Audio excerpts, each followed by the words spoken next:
다 같이 사도신경으로 우리의 신앙을 하나님께 고백하겠습니다. 나는 전능하신 아버지 하나님, 천지의 창조주를 믿습니다. 나는 그의 유일하신 아들, 우리 주 예수 그리스도를 믿습니다. 그는 성령으로 잉태되어 동정녀 마리아에게서 나시고 본디오 빌라도에게 고난을 받아 십자가에 못 박혀 죽으시고 장사된 지 사흘 만에 죽은 자 가운데서 다시 살아나셨으며 하늘에 오르시어 전능하신 아버지 하나님 우편에 앉아 계시다가 거기로부터 살아있는 자와 죽은 자를 심판하러 오십니다. 나는 성령을 믿으며 거룩한 공교회와 성도의 교제와 죄를 용서받는 것과 몸의 부활과 영생을 믿습니다. 아멘. 찬송가 280장 천부여 의지 없어서 다 같이 찬송하겠습니다.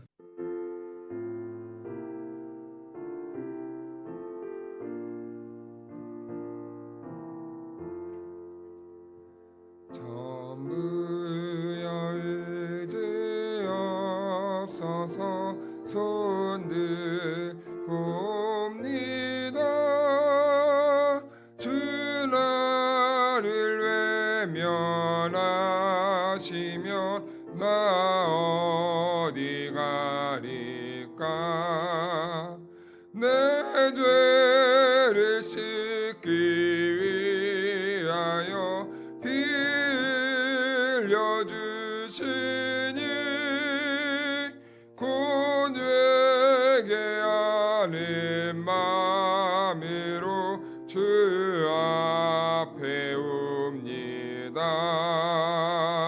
처음부터 계신 주께서 영죽을 죄인을 보혈로 구해 주시니 그 사랑은 없네. 내 죄를 씻기 위하여 피 흘려 주시니 곧 회개하는 마음으로 주 앞에 옵니다. 나 예수 의지함으로 큰 권능 받아서 주님께 구한 모든 것 늘 얻겠습니다. 내 죄를 씻기 위하여 피 흘려 주시니 곧 회개하는 마음으로 주 앞에 옵니다.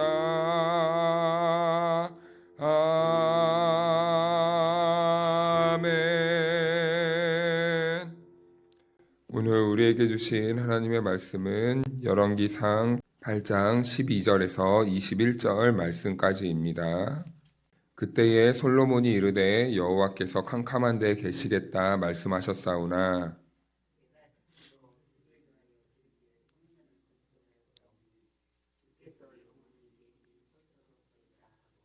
얼굴을 돌이켜 이스라엘의 온 회중을 위하여 축복하니 그때에 이스라엘의 온 회중이 서 있더라.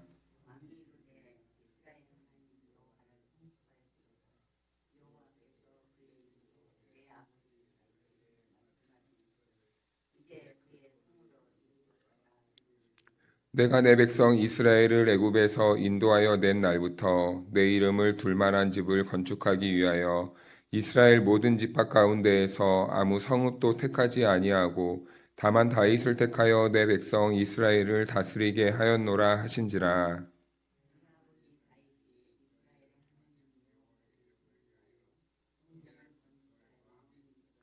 여호와께서 내 아버지 다윗에게 이르시되 네가 내 이름을 위하여 성전을 건축할 마음이 있으니 이 마음이 내게 있는 것이 좋도다.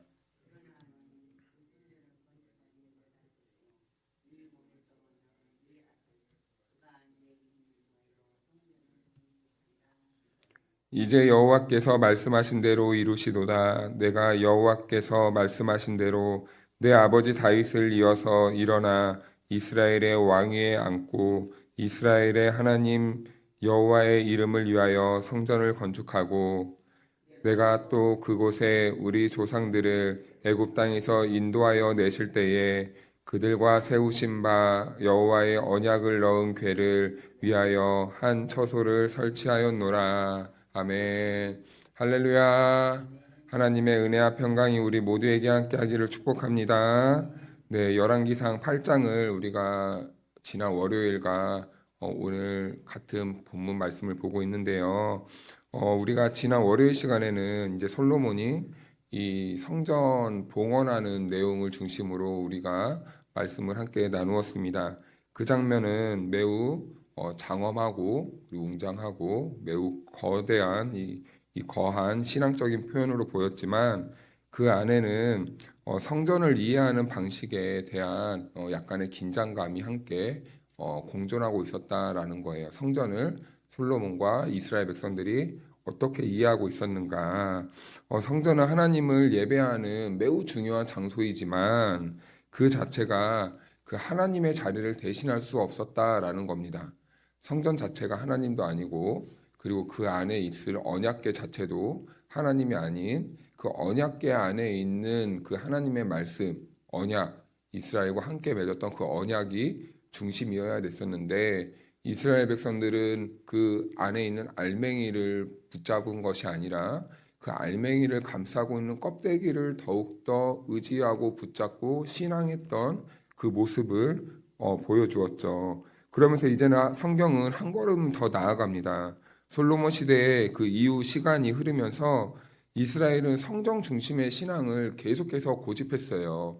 성전을 붙잡고 싶었고 성전이 있어야만 하나님이 있는 것처럼 느껴졌고 성전이 곧 하나님이기 때문에 성전을 더 화려하고 웅장하게 지으려는 그런 시도들이 일어났었습니다. 그 과정에서 이 하나님을 기억하는 하나님의 언약이 있는 이 성전에 대한 이 생각이 왜곡되기 시작했다는 거예요. 그래서 선지자들은요, 그 잘못된 성전 신학을 가지고 있는 이스라엘 백성들을 향해서 좋지 못한 이야기들을 마구마구 해댑니다. 선지자들은요, 그 이스라엘의 신앙들을 보면서 잘못됐다라는 것을 계속 비판을 하는데, 그 대표적인 본문이 예레미야 7장 말씀이거든요. 우리 예레미야 7장을 한번 펴볼까요? 우리 몇 구절 한번 읽어보겠습니다. 예레미야 7장 4절.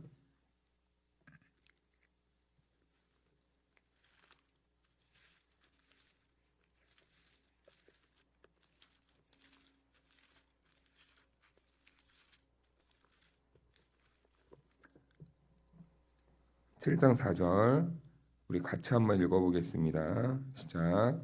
너희는 이것이 여호와의 성전이라 여호와의 성전이라 여호와의 성전이라 하는 거짓말을 믿지 말라. 우선 4절만 보겠습니다. 이 말씀은 이스라엘 백성들의 신앙 상태, 이스라엘 백성들이 붙잡으려고 했던 그 신앙함을 비판하고 지적하는 모습이에요. 여호와의 성전이라 여호와의 성전이라 여호와의 성전이라 하는 말, 이 거짓말을 믿지 말라. 이 말은 왜 그랬냐면 이스라엘 백성들은 성전 그 자체가 하나님의 인도하심이고 보호하심이고 하나님 그 자체라는 그 잘못된 거짓된 가르침을 전파하고 있었기 때문입니다. 그래서 이스라엘 백성들은 한편으로 이 성전이 우리 이스라엘에 있으니 우리 이스라엘은 그 어떤 대적이 쳐들어와도 안전하고 우리의 삶은 안전하고 괜찮다라는 이런 인식이 자리 잡게 되었어요. 그래서 이 표현이 세 번이나 반복되잖아요. 이건 단순한 강조가 아니라 그들이 얼마나 강하게 성전이 곧 하나님이라는 이 신학에 붙잡혀 있었는지 이렇게 세 번을 강조함으로써 그들의 이 현 상태를 보여주고 있는 거예요. 그래서 성전이 있는 사실이 곧 하나님이 함께 한다는 이 사실, 이 거짓말에 꽉 붙잡혀 있었습니다. 그래서 이 예레미야 선지자는 그러면 안 된다. 그건 거짓말이다. 성전이 곧 하나님이 아니라 성전은 하나님과 우리의 관계지. 성전이 우리 식으로 말하면 우리의 구원을 보장해 주는 건 아니다. 어떤 분들은 이렇게 말합니다. 교회 나와. 일단 나와서 앉아 있어. 일단 나와. 나오면은 구원받고 천국 갈 수 있어. 물론 틀린 말은 아닙니다. 교회에 일단 앉아 있어야 듣고 들어야 믿음도 생기고 믿어야 구원이 생기는 건데 어떤 분들은 그냥 다른 거 다 생략하고 일단 교회에만 오면은 구원이 확보되는 것처럼 일단 교회에 나오면은 복이 확보되는 것처럼 이렇게 생각하는 경우가 있는데 그것 아니라는 것이죠. 이스라엘 백성들이 꼭 그와 같은 신앙생활을 하고 있었습니다. 그래서 우리 예레미야 말씀을 이어서 보면은 5절 말씀에 7장 5절 말씀에 이렇게 말씀합니다.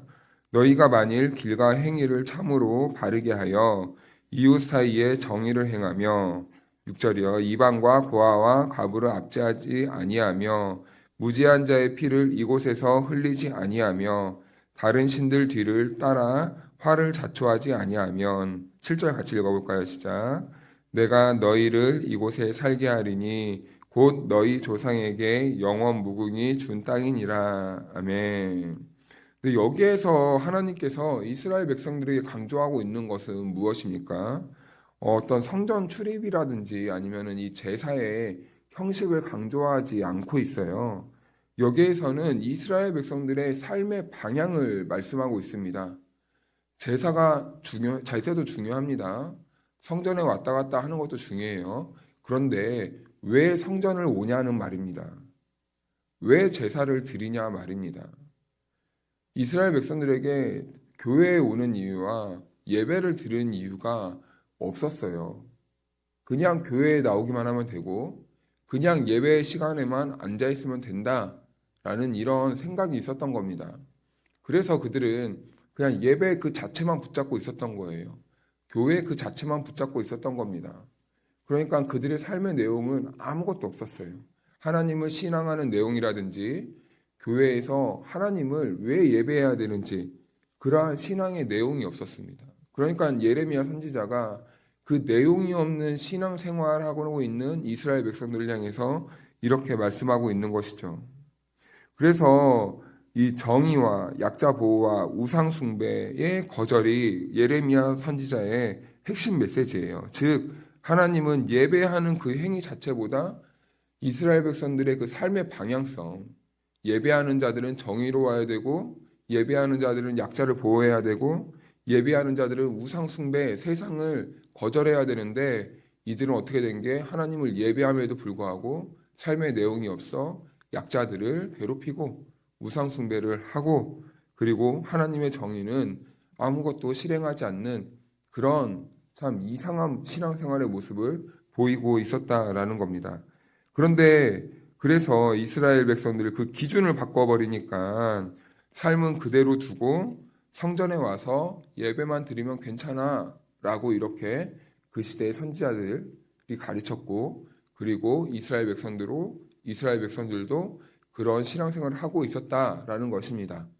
아무런 죄를 지어도 괜찮아. 교회만 나오면 돼.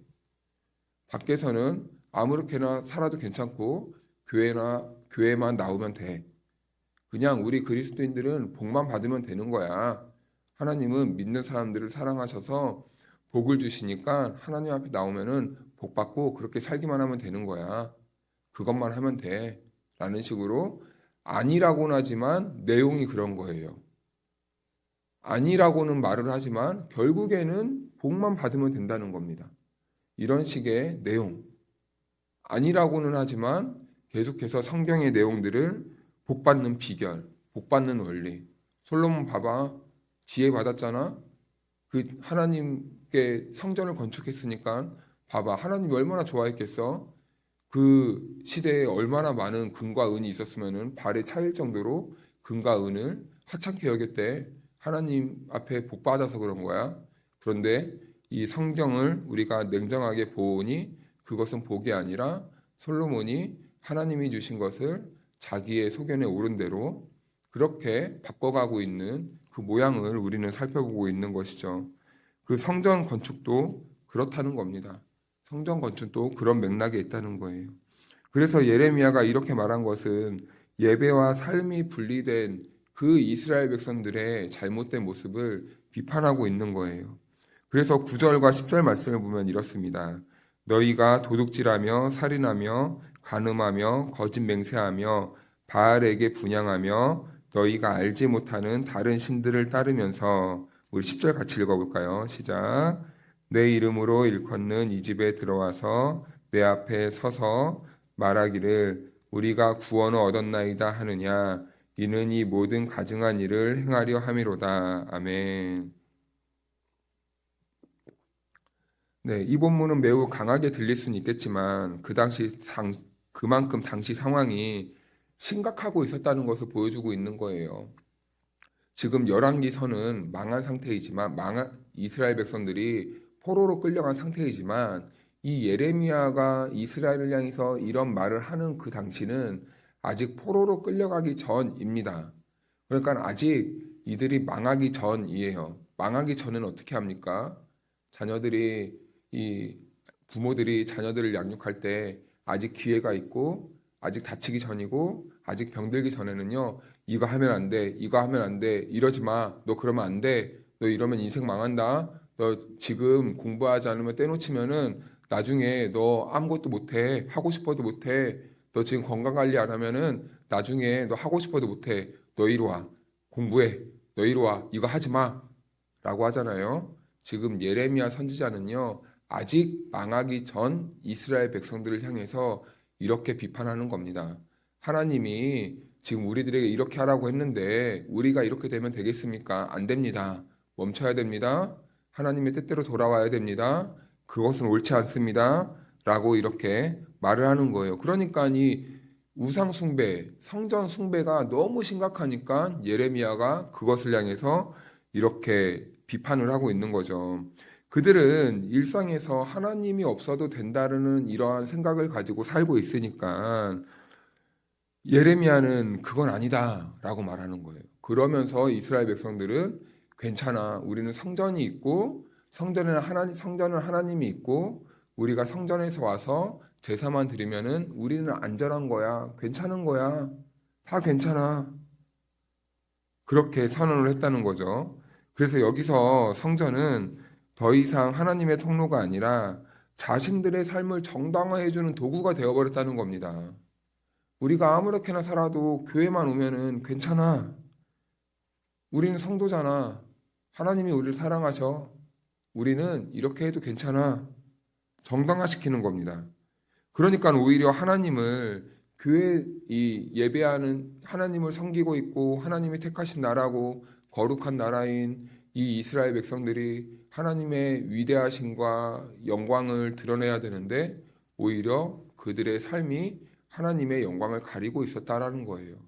그래서 예레미야 선지자는 그러면 안 됩니다. 그러면 안 됩니다. 라고 말을 하는 겁니다. 이러한 상태가 계속될 때 하나님은 결국 성전을 향해서 심판을 하시거든요. 그 14절 말씀을 보면 이렇습니다. 내가 실로에 행한 것 같이 너희가 의뢰하는 바 내 이름으로 일컫는 이 집 곧 내가 너희와 너희 조상에게 준 이곳에 행하겠고 여기에서 실로는 과거에 하나님의 임재가 있었던 장소였지만 결국 이 실로라는 곳은 버려집니다. 하나님의 임재를 상징했던 그 지역이 버려져요. 하나님은 성전도 동일하게 될 수 있음을 이렇게 경고하시는 겁니다. 이 말씀은 매우 우리의 이 신앙에 중요한 원리를 제공하고 있는데 하나님은 성전 안에 묶이시는 분이 아니라 하나님은 때때로 성전도 심판할 수 있다라는 겁니다. 우리에게 조금 더 직접적으로 이렇게 표현을 하면 하나님은 우리를 끝까지 사랑하시지만 하나님을 믿지 않고 하나님을 올바로 신앙하지 않는 세상을 향해서는 하나님은 심판할 수 있다라는 거예요. 그래서 결국엔 이 성전은 어떻게 됩니까? 바벨론이 침략했을 때 무너지는 거예요. 무너지는 겁니다. 그리고 포로로 끌려가요. 이것이 역사적 사실 아니겠습니까? 그들이 영원토록 영원하고 하나님 그 자체로 숭배했던 그 성전은 결국에는 실제로 무너져요. 그래서 이스라엘은 바벨론에서 70년의 포로 생활을 하는 겁니다. 이것은 단순히 정치적인 사건이 아니라 잘못된 이스라엘 백성들을 향한 신앙을 하나님이 심판하신 것이죠. 그러나 성경은 또 심판에서 끝나지 않습니다. 하나님은 다시 회복을 말씀하시는데 신명기 30장에는 그 근거가 나와요. 제가 읽어드리겠습니다. 너와 내 자손이 내 하나님 여호와께로 돌아와 내가 오늘 내게 명한 것을 온전히 따라 네 마음을 다하며 뜻을 다하여 여호와의 말씀을 청종하면 하나님 여호와께서 내 포로를 돌이키시며 너를 긍휼히 여기사 너를 쫓아내었던 그 모든 민족 중에서 너를 모으시리니. 아멘. 회복의 기준은 성전은 아닙니다. 성전은 아니라 다시 하나님께 돌아오는 것이에요. 그래서 이 열왕기서는 신명기 이 신학을 중심으로 기록되었다고 말했습니다. 그래서 오늘 이 열왕기서가 말하고자 하는 것은 다시 돌아와야 됩니다. 다시 하나님께 돌아와야 됩니다. 다시 여호와께 돌아와야 됩니다라는 거예요. 성전을 붙잡고 있는 것이 아니라 다시 여호와께 돌아와 올바른 관계를 맺어야 됩니다라는 뜻입니다. 올바른 관계를 맺는 것은 무엇입니까? 다시 하나님의 언약을 붙잡아야 됩니다라는 거예요. 그래서 이스라엘 백성들은 이 하나님의 마음을 깨닫고 다시 포로기 때에 이 말씀 부흥 운동이 시작되게 되는 겁니다. 그래서 6절 신명기 30장 6절 말씀을 보면 이렇게 말씀해요.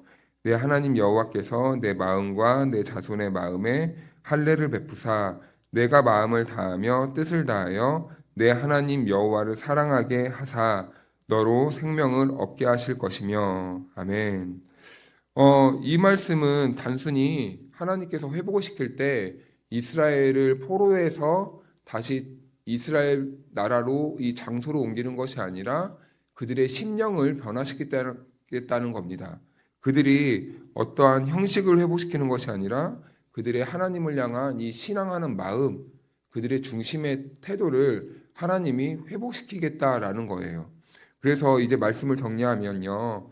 성전은요, 매우 중요한 장소입니다. 왜냐하면은 이 성전이야말로 우리가 하나님을 온전히 집중해서 예배할 수 있는 그 예배의 자리이기 때문에 이 예배의 자리는 세상과 구별돼야 되고 이 예배의 장소는 필요하고 예배의 이 성전이 필요 없다고는 사람들은 필요 없다고 말하지만 결국엔 이 성전된 우리 그리스도인들이 모이는 그 자리가 성전이잖아요.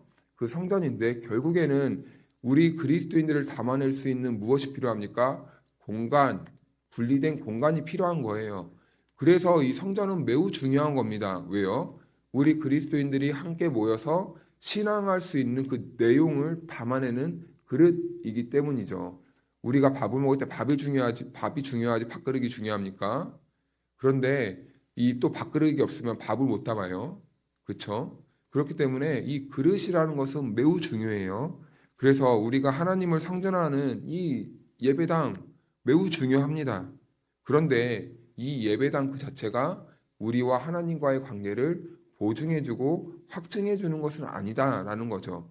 우리가 이 중요한 예배당에 모여서 그 하나님과의 관계 속에서 이 관계를 맺는 이 관계를 맺어가는 그 행위가 중요한 것이지 이 관계를 보증해주는 이 외형이 중요한 것은 아니라고 하는 거예요. 그랬는데 이스라엘 백성들은 이 성전 그 자체만을 유지하려고 했다는 겁니다. 그 껍데기 그릇에만 이 목숨을 걸었다는 거예요. 그러니까 이 외형을 붙잡으려고 하다 보니까 그게 너무 열광주의로 빠져서 하나님과의 관계는 어디 가버린 거예요. 그래서 성전이 곧 하나님이 되었다는 겁니다. 그래서 하나님이 너무 속상한 거잖아요. 하나님은 마음은 그게 아닌데 껍데기만 그렇게 붙잡고 있으니 하나님이 나 그거 없어도 괜찮아. 나 그거 없어도 나 여기 있어. 그들에게 신앙의 본질이 무엇인지 붙잡아야 될 것이 무엇인지를 알려주고 분명히 드러내고 있는 것입니다. 하나님이 원하시는 것은 그래서 껍데기나 건물이 아니라 하나님의 관계이며 하나님을 어떤 형식이 아니라 하나님을 신앙하면서 우리 그리스도인들이 하나님을 믿어야 되는 그 이유, 삶의 변화, 그것을 더 원하시는 거죠. 그렇다면 여러분, 오늘 이 새벽 이 자리에 나온 저와 여러분들이 오늘날 지금 이 자리에서 붙잡고 있는 것은 무엇입니까? 하나님을 향한 진실한 마음입니까? 하나님을 신앙하는 진실한 삶의 태도입니까? 아니면 여전히 그래도 성전이지, 그래도 우리가 교회에 나와서 예배 드리는 것이 더 중요하지. 물론 다 중요합니다. 교회 나오고 발 도장 찍고 예배 드리고 헌금하고 봉사하는 거 중요합니다. 그런데 우리가 그렇게 해야 되는 신앙의 본래 중심이 무엇이냐고요.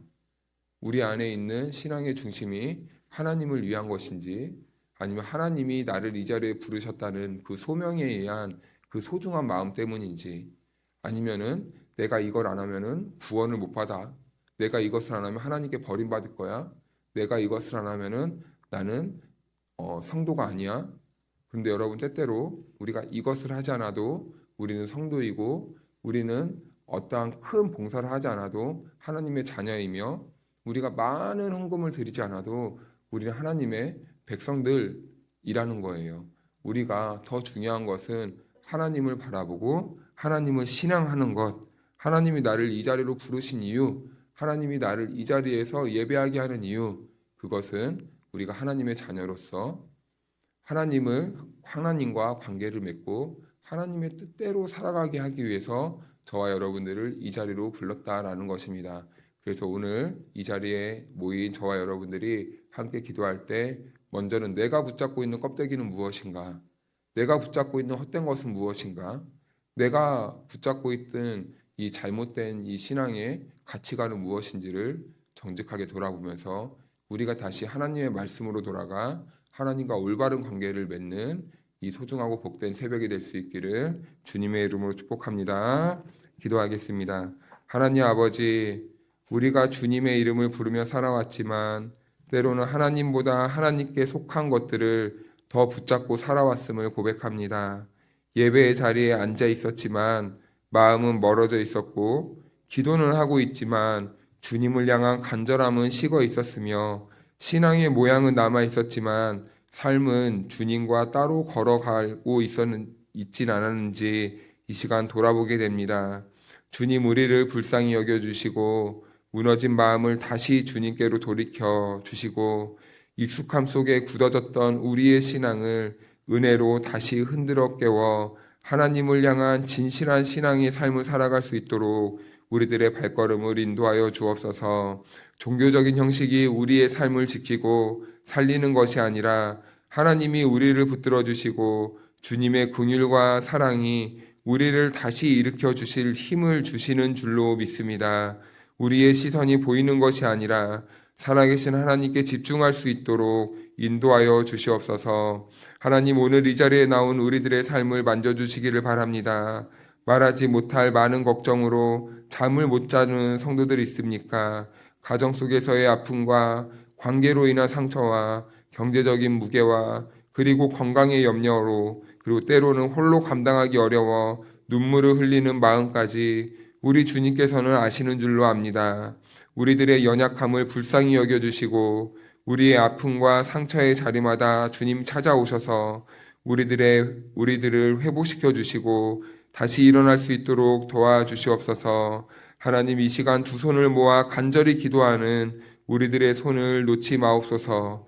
하나님께서 반드시 응답해 주심을 믿고 때로는 응답이 더딘 것 같이 느껴지더라도 끝까지 하나님을 믿고 신뢰하며 기도의 끈을 놓지 않게 도와주시옵소서. 우리의 마음에 간절한 기대와 소망에 넘치도록 응답해 주실 하나님께 감사드리오며 우리의 삶 속에 영원토록 함께 하시는 예수님의 이름으로 기도하옵나이다. 아멘.